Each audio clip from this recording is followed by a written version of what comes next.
Hello बच्चों, स्वागत है आपका 3 क्वेश्चन का डोज हर रोज की सीरीज में। तो जैसा कि आपने थंबनेल में देख लिया होगा कि आज हम आपको यानी क्लास 10th वालों के लिए मैथ के ऊंचाई और दूरी से 3 मोस्ट इंपोर्टेंट क्वेश्चन लेकर आ चुके हैं। तो जैसा कि आप जानते हैं कि बोर्ड एग्जाम के पेपर में ये क्वेश्चन यानी इस चैप्टर से एक क्वेश्चन 4 अंक में पूछा जाता है। तो आप कोई भी सन का पेपर उठा के देख लीजिएगा, उसमें आपको 4 अंक का एक क्वेश्चन जरूर मिलेगा।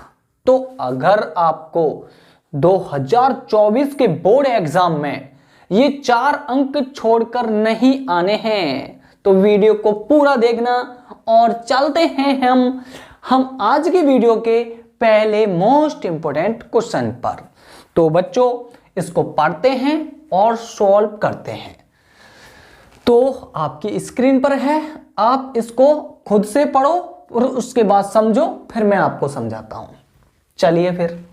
तो ये कह रहा है भूमि के एक बिंदु से एक 20 मीटर ऊंचे भवन के शिखर पर लगी एक संचार मीनार के तल और शिखर के उन्नयन कोण क्रमशः 45 अंश और 60 अंश हैं। तो मीनार की ऊंचाई ज्ञात कीजिए। नहीं समझ में आया होगा, क्योंकि आएगा भी नहीं। अगर आप एक साथ पूरा क्वेश्चन पढ़ दोगे तो आपको क्वेश्चन समझ में नहीं आएगा। तो आपको क्वेश्चन पढ़ना कैसे है, जहां तक पॉइंट टू पॉइंट आपको क्वेश्चन पढ़ना है और उसके अनुसार आपको चित्र बनाना है। अगर आपने क्वेश्चन पढ़ के अगर चित्र बना लिया तो ये क्वेश्चन आपके लिए बहुत ही आसान हो जाएगा। तो मैं जैसा कि आपको पढ़कर और चित्र बनाता हूं तो वैसे ही आपको समझना है। तो देखना बेटा, इसने क्वेश्चन में बोला है कि भूमि पर एक बिंदु है। चलो ठीक है, भूमि पर एक बिंदु मान लेते हैं हम। कहीं पर भी मान लो ये समतल है, कहीं पर भी मैंने मान लिया जी भूमि पर ये बिंदु है, ये रहा। ठीक है, साइड में मान लेते हैं चलो, क्योंकि क्वेश्चन पता नहीं कितना बड़ा हुआ। तो भूमि पर एक बिंदु मान लिया जी, तुम्हारे सामने है। अब ये कह रहा है इस भूमि के एक बिंदु से एक 20 मीटर ऊंचे भवन के शिखर पर लगी। तो पहले हमें क्या करना है बेटा, सबसे पहले हमें 20 मीटर ऊंचा भवन बनाना है। तो हम क्या करेंगे, 20 मीटर ऊंचा भवन बना लो। थोड़ा इस बिंदु को नीचे ले लेंगे और क्या है, तो ये है हमारा भवन। और ये कितना ऊंचा है, इसकी जो ऊंचाई है वो है 20 मीटर। समझना ढंग से, 20 मीटर इसकी ऊंचाई है। इसका नाम भी लिख दिया है मैंने, भवन। ध्यान रखना, इस भवन का ये नीचला वाला जो सिरा है ये हमारा कहलाता है पाद बिंदु। क्या कहलाता है, पाद बिंदु। और ऊपरला वाला सिरा जो होता है इसको कहते हैं हम शिखर। इतना आप जानते भी होंगे। तो बोला है इस 20 मीटर ऊंचे भवन के शिखर पर, तो इस शिखर पर एक संचार मीनार लगी हुई है। तो हम क्या करेंगे, सबसे पहले एक संचार मीनार लगाएंगे इसके ऊपर। टेढ़ी बन रही है, कहीं ऐसा ना हो कि टेढ़ी बन जाए जिससे कि ये गिर जाए। तो हम क्या करेंगे, सीधी बनाएंगे एकदम। तो इसका नाम जो है वो है मीनार। समझना बेटा, अगर आपने चित्र एकदम सही बना लिया तो क्वेश्चन तभी सही निकलेगा। तो अब इसने क्वेश्चन में बोला था, क्या बोला था भैया, कि जो 20 एक भूमि पर एक बिंदु है, बिंदु एक भूमि पर है। ठीक है जी, कहीं सीध पे आ रहा है कि नहीं आ रहा है, इसकी सीध बना लो कि भूमि पर एक बिंदु है। इस भूमि के एक बिंदु से इस भवन के शिखर का, देखो ये बोला है 20 मीटर ऊंचे भवन के शिखर पर लगी एक संचार मीनार के तल। तो कि संचार मीनार का ये तल भी कहलाएगा। जो भवन का शिखर है वो संचार मीनार का तल भी तो होगा, बिल्कुल जी होगा। तो इस भूमि से इस मीनार का तल जो है उसके साथ ये सबसे पहले उन्नयन कोण बनाता है 45 अंश।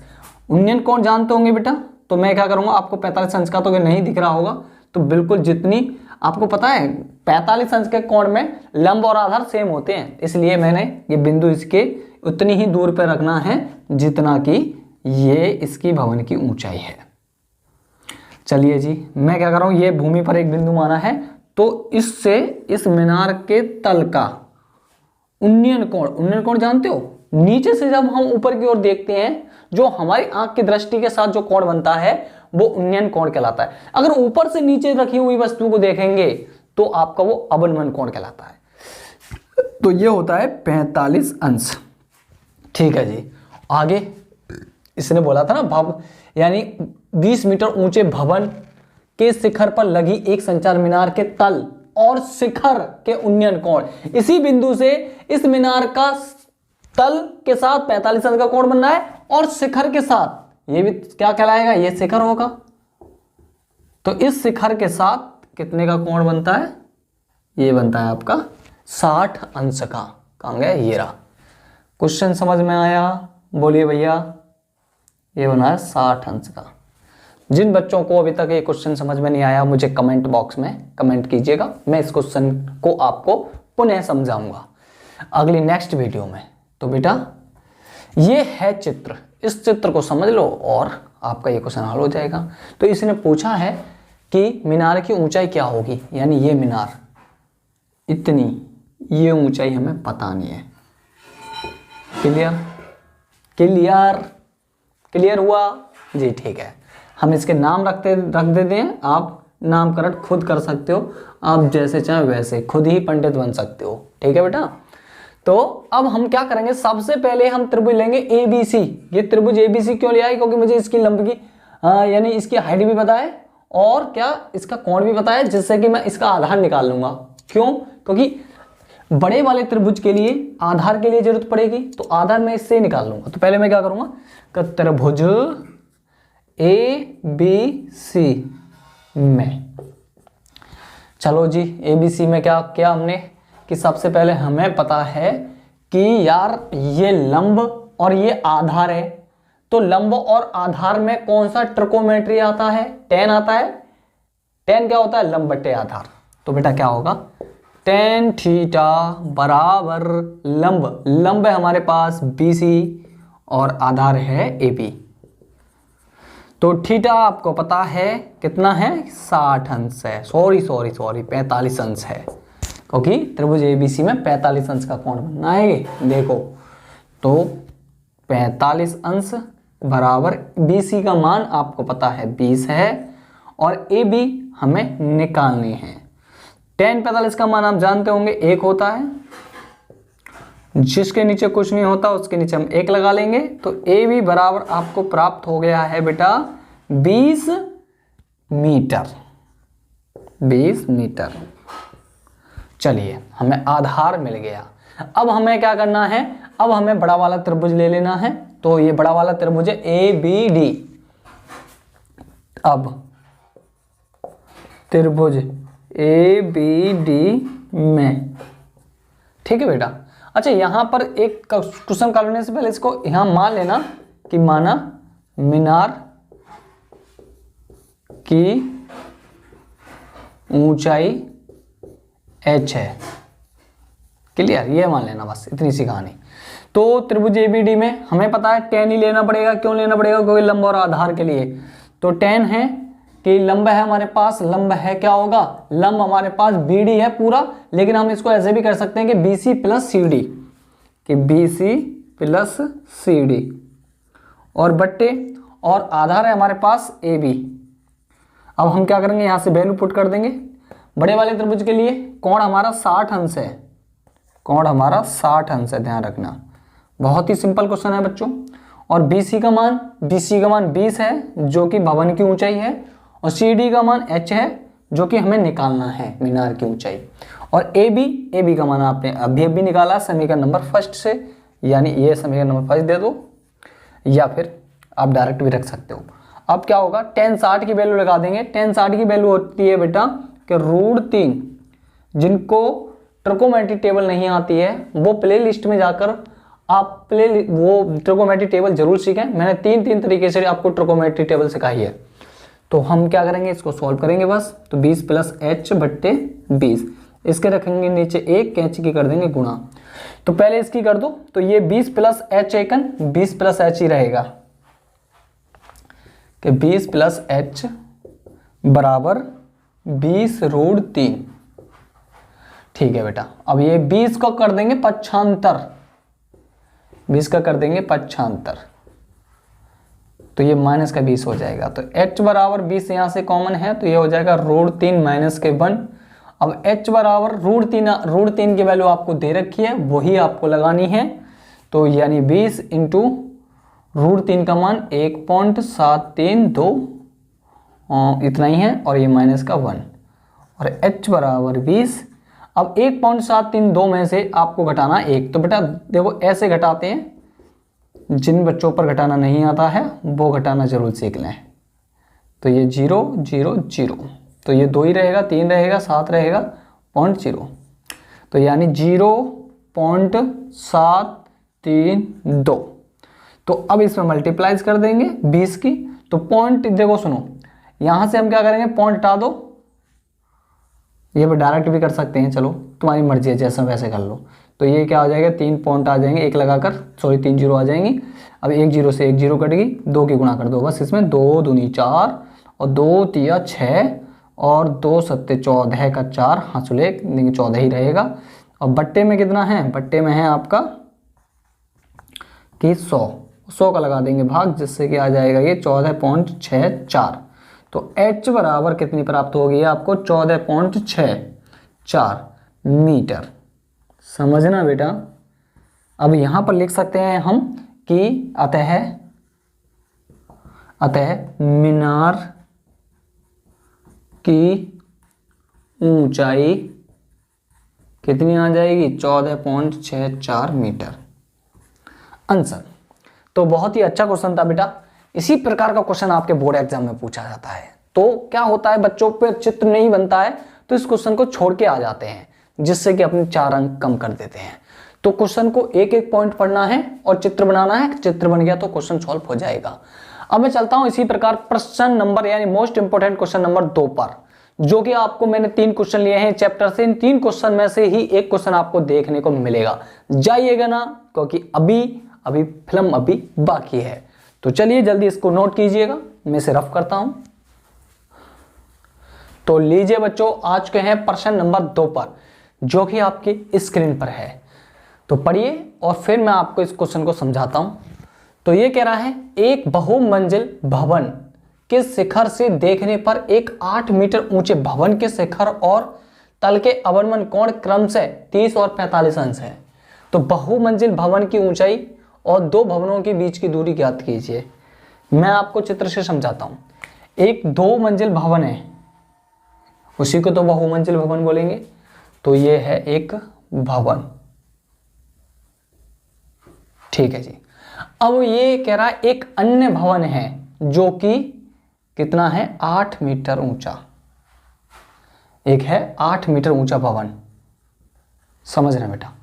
तो ये कह रहा है इस बहुमंजिल जो भवन था उसके शिखर से इस 8 मीटर ऊंचे, ये भी भवन है, यहां लिख दे, तो यहां लिख दो भैया, ये भी भवन है। तो इस ये बहुमंजिल भवन है, ये केवल भवन है। तो यहां पे भी ऐसे ही लिख देते हैं, चलो बहुमंजिल भवन, जिससे कि पहचान हो जाए कि ये बहुमंजिल है और ये भवन है। वैसे इसकी हाइट से भी पता चल रहा है आपको। तो इस बहुमंजिल भवन के शिखर से इस भवन के शिखर का उन्नयन कोण जो बन रहा है बेटा, इसके ये शिखर है, इसका ये भी शिखर कहलाता, ध्यान रखना। पिछले वाले क्वेश्चन में भी मैंने आपको बताया है, ये भी शिखर। तो इसका जो उन्नयन कोण था वो कितने का बनना है, कि वो बनना है 30 अंश का, 30 अंश का। उसके बाद अच्छा ये यहां समझो, ये बोला अवनमन कोण। अवनमन जो कोण होता है ना, वो क्या होता है मैं आपको बताता हूं। मान लो हम ऊपर से जब नीचे की ओर वस्तु देखेंगे तो हमारा जो कोण बनेगा वो अवनमन कोण बनेगा। लेकिन हमेशा जो कोण बनता है आपको पता है क्षैतिज रेखा से बनता है। तो हमारी जो क्षैतिज रेखा होगी वो कहां से होगी, ये कैसे पता चले। आपकी जो दृष्टि है उससे ही कोण बनता है। तो आपकी दृष्टि जो एकदम सामने होगी, एकदम स्ट्रेट लाइन आपकी दृष्टि के, तो वो दृष्टि की क्षैतिज रेखा कहलाएगी। जैसे ही मैं नीचे को झुका तो इसका मतलब कितना झुका, कहां से पता चलेगा, ये इस जो आपकी यानी आपकी जो आंखें हैं उसकी जो सामने वाली रेखा थी वहां से पता चलेगा कि हम कितना अंश झुके हैं। तो हमें पता चल गया भैया कि एक हमारी आंख की एक स्ट्रेट लाइन होगी, एक स्ट्रेट लाइन होगी जिसे हम कहेंगे क्षैतिज रेखा। जैसे जमीन से जब ऊपर को देखते हैं तो जमीन के साथ कोण बनता है, लेकिन जब हम ऊपर से नीचे देखेंगे तो वहां पर तो कोई जमीन नहीं होगी, क्या होगी, आंखों की दृष्टि होगी, यानी दृष्टि की सीधी रेखा से कितना झुके हैं हम वहां से पता चलता है। तो ये ऊपर से ये कोण बन गया हमारा कितना, 35 अंश।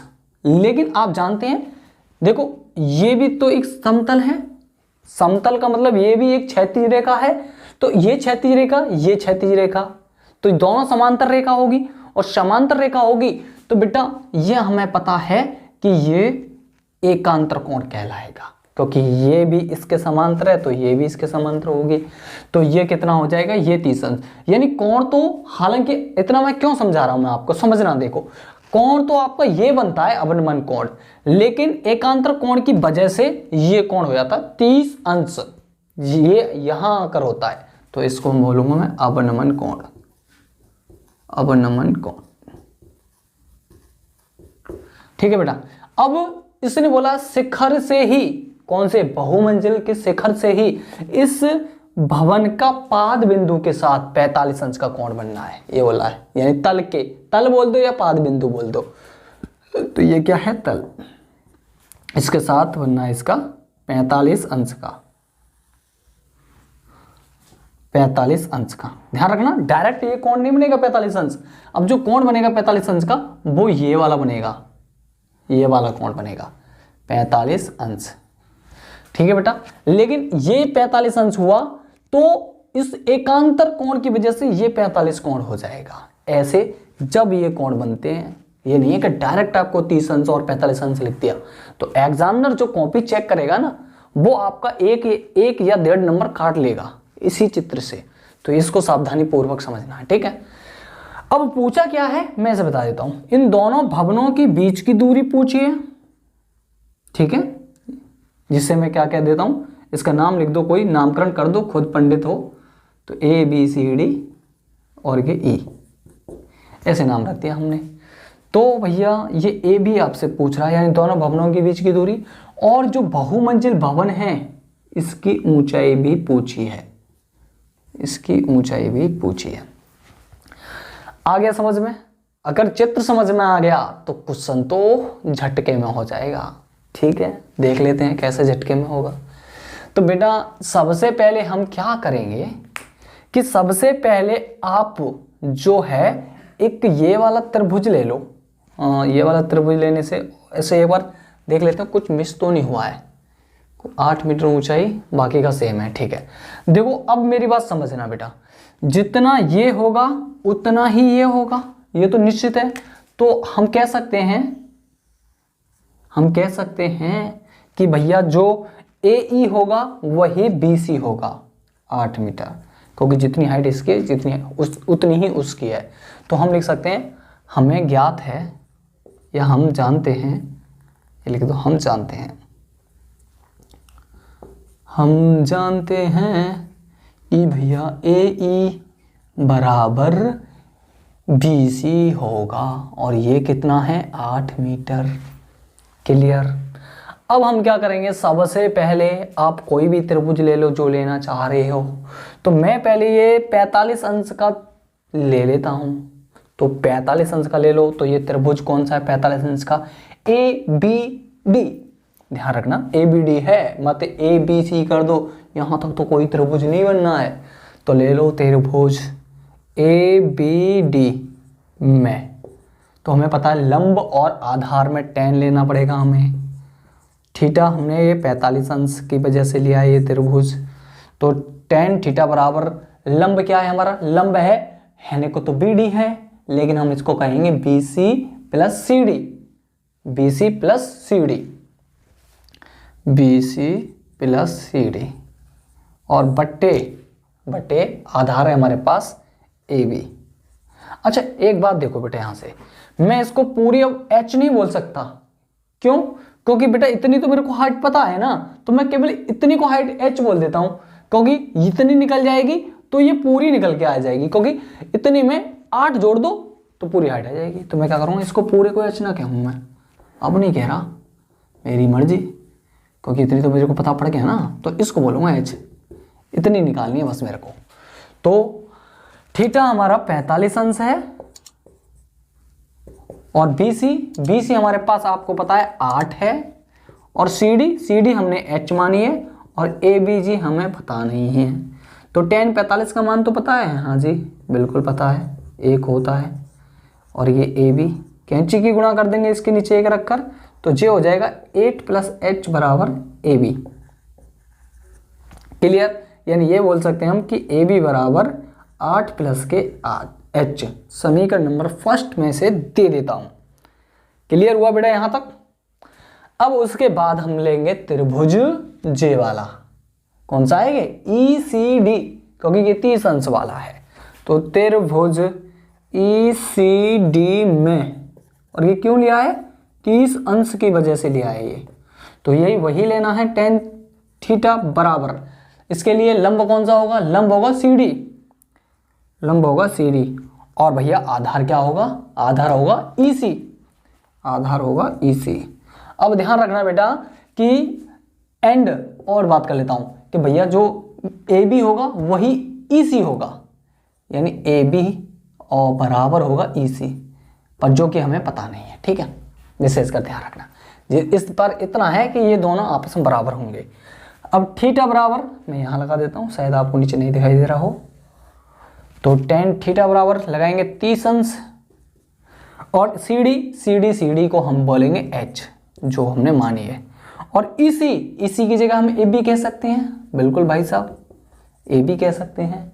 तो tan 30 का मान आपको पता होगा कि 1/√3 होता है, और h बट्टे AB का मान आपने अभी तो निकाला था, तो यहां लिख देंगे 8 + के h, समीकरण नंबर फर्स्ट से।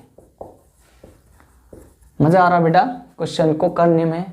बस ये क्वेश्चन को करने में मजेदारी तभी है जब आप क्वेश्चन को पढ़ कर इसका चित्र बना लो। तो भैया मल्टीप्लाइज करो, तो जे हो जाएगा h√3 बराबर, और ये हो जाएगा 8 + h। हम क्या करेंगे? h को करेंगे पक्षांतर, तो जे हो जाएगा h√3 - के h और बराबर 8। h यहाँ से कॉमन है, तो √3 - 1 बचा बराबर 8।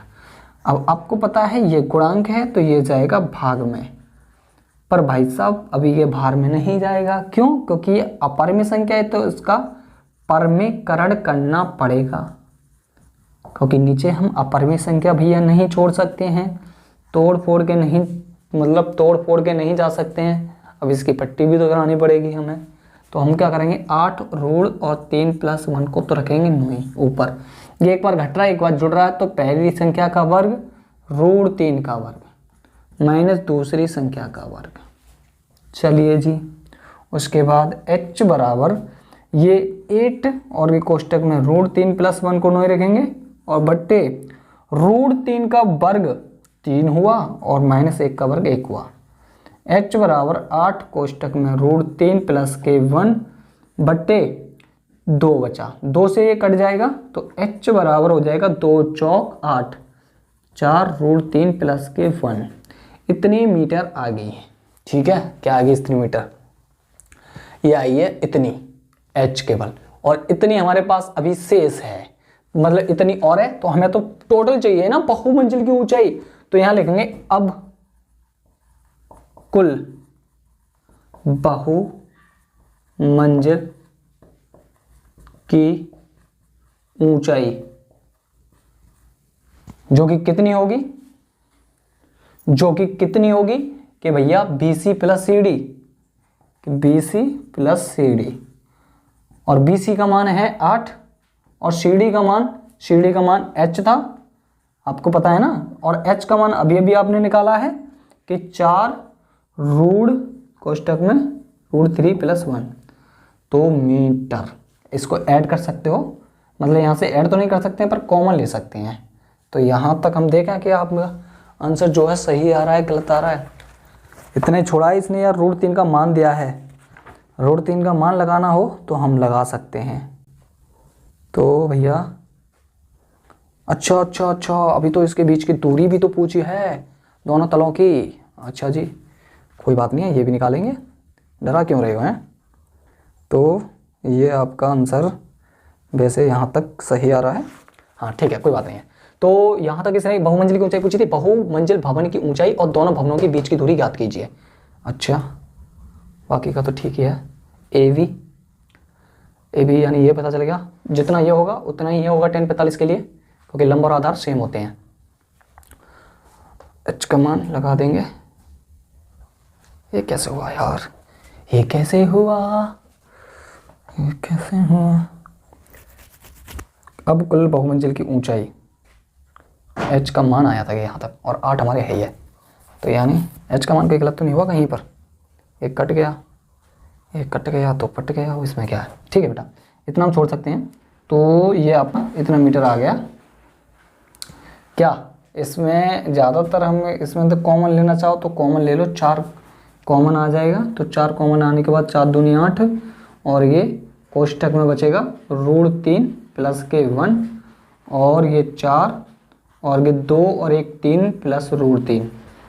इतना यहाँ तक छोड़ सकते हैं हम सर, यहाँ तक छोड़ के आना है, क्योंकि जहाँ तक आप सरल कर सकते हो वहाँ तक आपको करना है। तो भैया ये तो आ गया बहुमंजिल भवन की ऊंचाई, पहला आंसर। अब इसने पूछा था इन दोनों भवनों के बीच की दूरी। अब दोनों भवनों के बीच की दूरी निकालनी है। यहाँ देखो, दोनों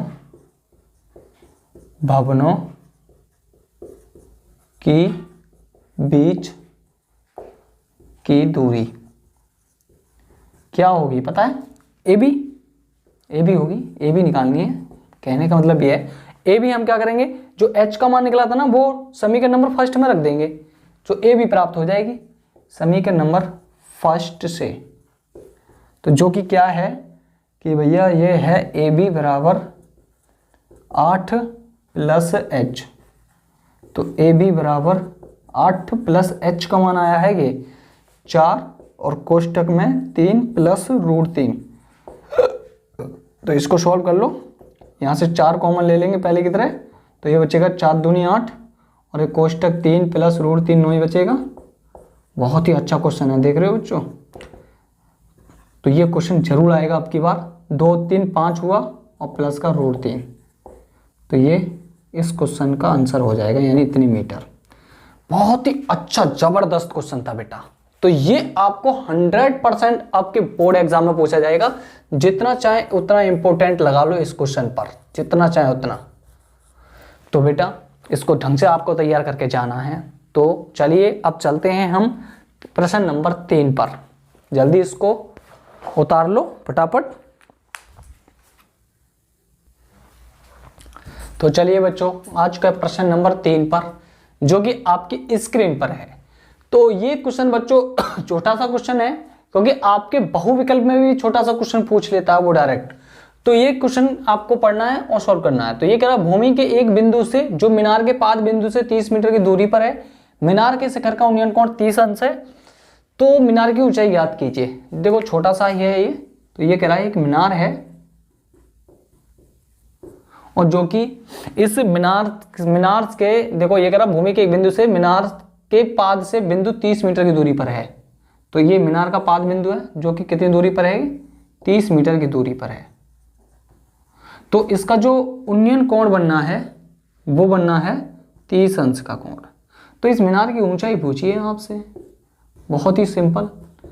आपको क्या करना है, ये बहुविकल्प में आएगा तो आपको टिक करना डायरेक्ट। तो छोटा सा ही क्वेश्चन पूछा जाता है। तो भैया अब हमें क्या करना है कि यार ऊंचाई निकालनी है, यानी लंब निकालना है। आधार हमें दे रखा है, तो हम क्या करेंगे कि tan लगाएंगे। क्यों लगाएंगे आपको पता है ना, क्योंकि भैया लंब और आधार में tan ही लगती है। तो tan थीटा बराबर लंब हमारे पास BC है और आधार है हमारे पास AB। तो थीटा हमारे पास कितना 30 अंश, और BC हमारे पास है H जो हमें निकालनी है। AB का मान 30 मीटर दे रखा है। tan 30 का मान हमारे पास 1/√3 है, जो हम लगा सकते हैं। कैंची की गुणा करेंगे तो H√3 आ जाएगा बराबर 30। अब समझना बेटा, तो H बराबर 30/√3 जाएगा भाग में, लेकिन अपर में संख्या का वो नीचे छोड़ते नहीं है, इसीलिए √3 की कर देते हैं ऊपर नीचे गुणा। तो ये हो गया 30 √3 और बट्टे √3 की √3 में गुणा करेंगे तो 3 आता है, तो जिससे कि कट जाएगा 3 धाम 30। तो यानी h बराबर बेटा हमें प्राप्त हो गया है कितना 10 √3, 10 √3 इतना मीटर इसकी मीनार की ऊंचाई आ गई। तो यहाँ लिखेंगे अतः मीनार की ऊंचाई कितनी आ गई है कि 10 √3 मीटर। बहुत ही सिंपल क्वेश्चन था, बहुत ही कम समय में कर लिया हमने। तो बच्चों अगर आज की वीडियो आपको पसंद आई हो तो वीडियो को लाइक एंड शेयर और चैनल को सब्सक्राइब करना जिन बच्चों ने अभी तक नहीं किया है, क्योंकि बच्चों हमारा टारगेट इस सीरीज से 90+ स्कोर करने का है, क्योंकि हम आपको मैथ के शुरू से एंड तक केवल और केवल 3 प्रत्येक चैप्टर से मोस्ट इंपोर्टेंट क्वेश्चन कराएंगे, जो कि आपके बोर्ड एग्जाम में डायरेक्ट क्वेश्चन देखने को मिलेंगे। तो बने रहिए हमारे ये चैनल के साथ। तो मिलते हैं कल की वीडियो में। Tell me pretty lies, look me in the face, tell me that you love me.